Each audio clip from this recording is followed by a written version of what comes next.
Punë intenzive në prokurim.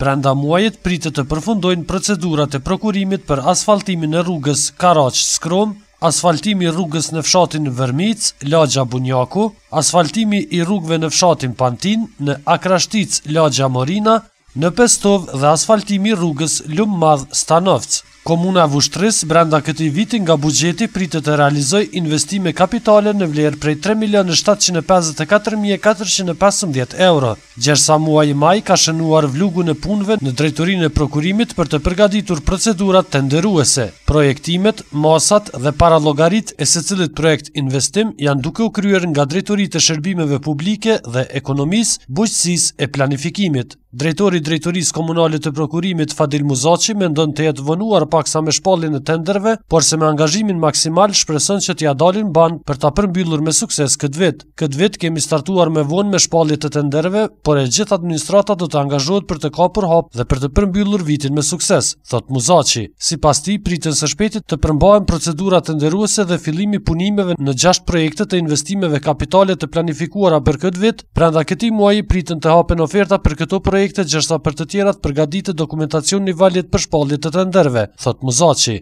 Edhe këtë vit prioritet asfaltimi i rrugëve. Edhe këtë vit sipas drejtorisë së prokurimit, investimet më të mëdha do të shkojnë me asfaltimin e rrugëve të fshatrave të komunës së Vushtrisë. Projektet e para të cilave pritet që oferta të hapen në fund të këtij muaji do të jenë kryesisht me asfaltim, si asfaltimi i rrugës Karaç-Skrum, asfaltimi i rrugës në fshatin Vërmic, Lagja Bunjaku, asfaltimi i rrugëve në fshatin Pantin, në Akrashtic, Lagje Morina, në Pestov dhe asfaltimi i rrugës Lummadh Stanovc magjistrale, thot Muzaçi. Projekti i 6, i cili ka kaluar faza e procedurës së prokurimit dhe brenda këtij muaji fillojnë me punimet dhe ka të bëjë me instalimin e rrjetit të ujësielësit dhe infrastrukturën për cilëse në fshatin Pasum. Kryetari i komunës, i pyetur për prioritetet që po u jep komuna investimin në ngritje të infrastrukturës rrugore, u shpreh: "Mendoj që po realizojmë objektivin ton duke asfaltuar të gjitha rrugët e fshatrave, me çka krahas krijimit të kushteve për jetë më të mirë të banorëve në fshat, po krijojmë dhe përmisat zhvillimore të tyre", u shpreh Mulaku.